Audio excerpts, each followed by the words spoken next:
가정복음화, 가정회복을 위하여 여러분은 어떤 노력들을 하고 있습니까? 말씀 붙잡고 하나님이 원하시는 축복 속으로 들어가면 됩니다. 어제도 어떤 분과 그런 얘기를 했습니다. 신앙과 치유는 다르다. 예, 얼핏 보면 맞습니다. 왜냐하면 내가 구원받았다고 해서 치유가 되어진 건 아닙니다. 구원은 하나님의 은혜로 받고 또 치유도 하나님의 은혜로 되어지지만 그 치유되기 위해서는 내가 말씀 속으로 깊이 들어가고 나 자신을 하나님의 말씀 속에서 재점검하고 살펴보는 그런 은혜도 필요합니다. 여러분들 속에 또 저 속에 있는 상처는 복음의 능력을 더 깊이 알아가고 누려갈 때 되어진다는 사실을 알고 오늘도 복음 속으로 들어가서 하나님이 원하시는 우리 자신을 보는 그런 축복의 사람들로 세워지기를 주 예수 그리스도 이름으로 축원드립니다. 자, 사무엘하 5장 6절부터 16절 말씀을 보겠습니다. 사무엘하 5장 10절부터 12절을 보고 6절부터 16절을 이렇게 풀어보겠습니다. 10절부터 12절을 합독하겠습니다. 만군의 하나님 여호와께서 함께 계시니 다윗이 점점 강성하여 가니라. 두로 왕 히람이 다윗에게 사찰들과 백향목과 목수와 석수를 보내매 그들이 다윗을 위하여 집을 지으니 다윗이 여호와께서 자기를 세우사 이스라엘 왕으로 삼으신 것과 그의 백성 이스라엘 위하여 그날을 높이신 것을 알았더라. 아멘. 우리도 이런 이유를 아는 사람이 되어야 될 줄로 믿습니다. 자, 사무엘하 5장 1절부터 5절은 온 백성의 추대로 다윗이 통일 이스라엘 왕으로 즉위하는 모습이 나왔고요. 또 그의 통치 기간을 헤브론에서는 몇 년이었고 또 예루살렘에서는 몇 년이었다는 것을 이렇게 구분하는 부분이 나왔습니다. 이제 곧 헤브론에서의 통치를 끝내고 예루살렘에서의 통치가 시작될 것을 지금 암시하고 있는 거고요. 자, 이제 6절 이하는 예루살렘이 어떤 과정을 거쳐서 새로운 통치의 중심부로 부각되고 있는지를 밝히고 있는데요. 이 6절부터 16절은 다윗이 예루살렘을 정복하는 과정과 이 왕도를 옮기는 그 사건과 그리고 예루살렘에서 얻은 다윗의 자녀들의 명단을 소개하고 있습니다. 그래서 이 모든 것들이 다윗이 강해졌다는 것을 나타내는 외적 증거들로 보입니다. 그래서 다윗이 강성해졌다는 근본 원인은 다윗이 대단한 것이 아니라 여호와께서 다윗과 함께 하셨기 때문입니다.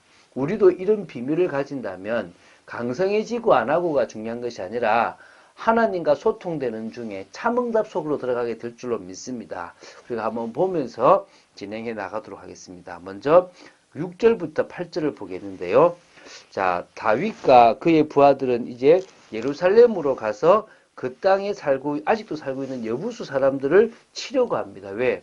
거기가 전 이스라엘의 중심지고 천혜의 요새라는 사실을 알고 있었기 때문에 그쪽으로 가려고 했던 것입니다. 자, 여기서 여부수 사람들이 나오는데요. 여기서는 예루살렘으로 가서 그 땅 주민이라고 나옵니다. 그러면 여부수 사람이란 말은 예루살렘의 주민이라는 말로 바꿀 수가 있는데요. 자, 역대상 11장 4절에 보면 아예 예루살렘이라는 단어를 안 쓰고 여부수라고 규정하고 있습니다. 원래 여부수 족속은 예루살렘 주위에 있는 산악지대에 거주하는 자들로서 이게 민수기 13장 29절에 나오는데요. 가나안 정복 당시 여호수아에게 일시적으로 패배를 했습니다. 그게 여호수아서 10장 23절에 나오는데요. 유다와 베냐민 지파가 자신들에게 할당된 예루살렘을 다 정복하지 못한 틈을 타서 예루살렘에 잔존하여 그 세력을 키웠던 것으로 봅니다. 이게 사사기 1장 8절 또 21절에 나오는데요. 자, 그래서요, 이 6절에 보면 예루살렘 땅 주민이라는 이 표현이라고 한 것은 예루살렘이 이들의 소유인 동시에 거주지가 되고 있다는 것을 보여주고 있고요. 유다와 베냐민 지파의 경계로서 이스라엘의 지정학적 요충지인 이 예루살렘을 딱 차지하고 있었다고 볼 수 있습니다. 그래서 예루살렘이 가나안 중심부에 위치한 천혜의 요새였다라는 점에서 다윗이 예루살렘을 정복하는 일은 통치 기반을 든든히 세우는 필수적인 정치 과제라고 보였고요. 그것을 지금 치러 올라왔던 겁니다. 근데 치러 올라오니까 이 여부수 사람들의 반응이 너는 결코 이리로 들어오지 못한다.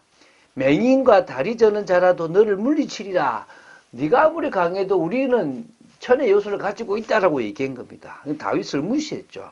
근데요, 어떻게 다윗이 이 여부스 사람들의 성을 물리쳤는지 모르지만은 그냥 쉽게 빼앗아 버렸습니다. 그래서 이곳을 다윗성이라고 이름하게 되었고요. 그래서 이곳은 지금 이런 종교적인 부분에서도 아주 중요한 장소가 되는데요. 8절에 보면 다윗이 여부수 사람들의 조롱을 바꾸어 속담을 만들어 버립니다. 그래서 처음에 여부수 사람들은 다윗에 대하여 승리를 확신하며 이렇게 맹인이나 쩔뚝발이도 아무리 무능해도 너를 이길 수 있다라고 막을 수 있다라고 이야기했는데 결국 자기들이 그런 쩔뚝발이와 맹인 같은 그런 아주 조롱거리와 수치거리가 되어져 버린 겁니다. 그래서 이게 이제 하나님이 하신 거라고 볼 수 있겠죠. 물론 여부수 사람들이 다 없어진 건 아닙니다.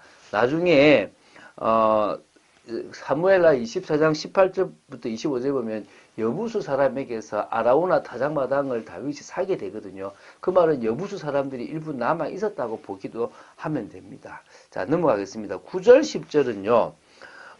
다윗이 이제 예루살렘 산성에 살면서 다윗성이라고 이름하고 이 밀로에서부터 안으로 성을 둘러쌌는데 이것은 밀로라는 말은 어떤 지역이 아니고요. 그러니까 건축 양식으로 보는 겁니다. 돌이나 돌과 흙을 채워서 쌓은 축대로부터 시작해가지고 성을 쌓았다라는 그런 표현으로 보면 되는데요. 10절이 중요합니다.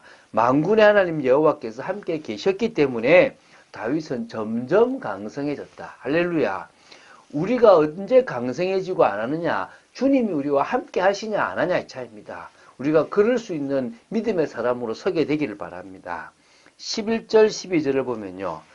다윗이 진짜 강성했다는 증거가 나옵니다. 그게 누구냐 하면 두로왕 히람이 다윗 성을 쌓는데 사절도 보내고 백향목도 보내고 목수와 석수도 보내는 그런 일을 하는 겁니다. 그래서 사실은 가만히 다윗이 보니까 보통 왕들은 이렇게 막 자기 치적이 뛰어나면 내가 뛰어나구나 대단하구나 이럴 거잖아요. 근데 그게 아니라 왜 나 같은 사람을 정말 세워가지고 이스라엘의 왕으로 세웠는지 또 그의 백성 이스라엘을 위하여 그 나라를 높이시고 계신지에 대한 이유를 안 거예요. 여러분, 이유를 알아야 됩니다. 왜 하나님이 우리에게 재능을 주셨고 지금의 이 자리를 주셨고 또 응답을 주시고 계신지 왜 우리를 높이시고 계신지 여러분이 그 이유를 알 때 여러분은 참 응답받게 되어 있는 것입니다. 다윗이 이렇게 하나님의 이유를 아는 왕이었다는 것입니다. 그래서 참 대단한 거죠. 물론 13절부터 16절을 보면 안타까운 것도 나옵니다. 신앙이 좋은 다윗도요, 왕이 된 이후에는 특히 예루살렘으로 올라와 갖고 처첩들을 더 주었어요. 참, 이 헤브론에 있을 때도 처첩이, 그러니까 이 부인이 작지 않았는데 지금 또 더 둔 겁니다. 그래가지고 지금 몇 명을 낳았느냐? 이게 제가 볼 때는 조금씩 타락하고 변질되어져 가고 세상의 왕과 같은 특혜를 누리게 되는 모습으로 나오는데요. 이걸 우리 조심해야 될 줄로 믿습니다. 여기서 지금 예루살렘에서만 낳은 아들 이름이 11명입니다. 그 헤브론에서 6명 더하기 이제 11명인데요. 많은 아들, 이거 외에도 역대상 3장 6절부터 9절 보면 더 많은 아들이 있는데 그 아들을 포함하면 더 많습니다. 여기서 언급할 중요한 아들이 누굽니까? 솔로몬입니다. 11번째 아들로서요, 우리아를 죽이고 그 아내 바세바를 취하여서 낳은 아들인데 훗날 다윗의 뒤를 이어서 통일왕국의 왕으로 등극하게 되겠죠. 자, 하나님께서 함께 하셨기 때문에 난공불락과 같은 그 여부수 사람들의 땅을 쉽게 차지하게 되었고요. 또 주위에 두루왕과 같은 부와 영향력이 있었던 사람들이 지금 이렇게 다윗에게 협조하게 되는 부분까지 오게 됩니다. 여러분, 부강해지는 것, 성공해지는 것, 이거는요, 사실은요, 사람들에게 관심이 많지만 우리는 여기에 집중하면 안 됩니다. 하나님이 왜 우리를 들어 쓰셔야 될 것인지, 하나님이 정말 우리에게 원하시는 것이 무엇인지 이거를 알아야 됩니다. 우리가 하나님께서 우리에게 언약을 성취하라고 주시는 많은 부분들에 집착하지 말고 오히려 언약과 하나님의 뜻에 방향 맞추는 인생을 살아가야 될 줄로 믿습니다. 이번 주는 행복한 가정이라는 우리 이 명절 뒤에 제목이 있지 않습니까? 그러면 이 부분을 두고 기도하시고 여기에 방향 맞추는 축복이 있어야 될 줄로 믿습니다. 사단은 이것을 깹니다. 우리는 이 행복한 가정을 복음으로 회복하는 한 사람으로 서면 될 줄로 믿습니다. 눈물의 기도가 필요합니다. 하나님이 원하시는 참된 눈물의 기도가 여러분들이 있게 되길 바랍니다. 정말 그런 축복을 오직 유일성 재창조의 축복을 누리는 여러분 되시기를 주 예수 그리스도 이름으로 축원드립니다. 주는 그리스도시요 살아계신 하나님의 아들이심을 고백합니다. 다윗이 이제 왕으로서 예루살렘을 중심으로 자신의 그 모든 일들을 진행하고 왜 하나님께서 자신을 왕으로 세우고 또 그 나라를 높이시는지를 이유를 알았던 것처럼 저희들도 저희들에게 역사하신 하나님의 이유를 알며 언약에 방향 맞추는 축복된 인생이 되기를 간절히 소원합니다. 역사하여 주시고 오늘도 가정 회복을 위하여 행복한 가정을 위하여 기도하는 저희들 되기를 간절히 소원합니다. 역사하여 주시옵소서. 주 예수 그리스도 이름으로 기도드립니다. 아멘.